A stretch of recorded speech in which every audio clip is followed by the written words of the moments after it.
तिचा दरवाजा बंद आहे म्हणजे ती अजून उठलीच नाही झोपेतून. तिला उठवायलाही नको. जागेल तेव्हा स्वतःहून फोन करेल तेव्हा सांगेन कोर्टात गेलोय म्हणून.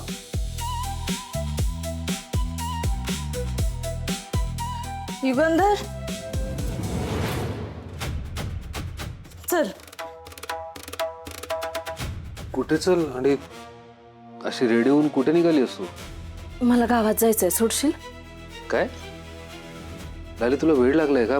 तुला जर असं गावात कोणी बघितलं तर केवढ्याला पडेल ते? सगळ्या मेहनतीवर पाणी जाईल. हो, मला माहिती आहे जामका साहेब माझ्या मागावर आहेत, मला शोधतायत, पण मी घेईन ना काळजी. आता त्या रात्री नाकाबंदी होती तरी सुखरूप घरी आलेच ना मी. तू नको काळजी करू, चल. लाली,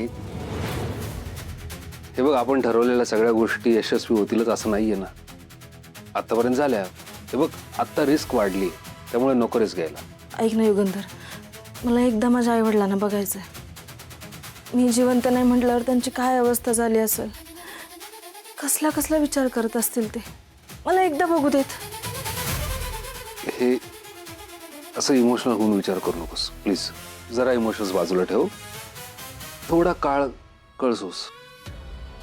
एकदा गोष्टी माझ्या हातात आल्या ना, मग मी बघतो ना काय करायचं ते. लाली, मला तुला परत गमवायचं नाहीये. आय मीन, हातात आलेली केस गमवण्याची रिस्क घ्यायची नाही मला. म्हणजे मला असं काहीतरी करावं लागेल की या केसमधून गोपाळही बाहेर पडेल आणि ही केस मी हारणारही नाही. सो प्लीज कोऑपरेट मी. काय लाली, इमॅजिन कर, तू बाहेर पडलीस, पोलिसांनी तुला पकडलं, तर तुझ्याच गावातल्या लोकांची सहानुभूती गमावून बसशील तू. गावातलेच तुझे लोक तुझा रागराग करतील लाली.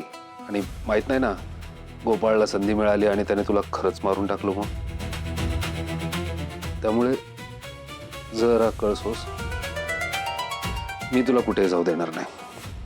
मी ती रिस्क अजिबातच घेणार नाही.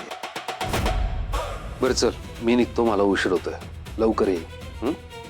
काळजी घे. पण काहीही झालं तरी तू बाहेर पडायचं नाहीयेस. क्लिअर आहे? कुठे जाऊ नको बाहेर.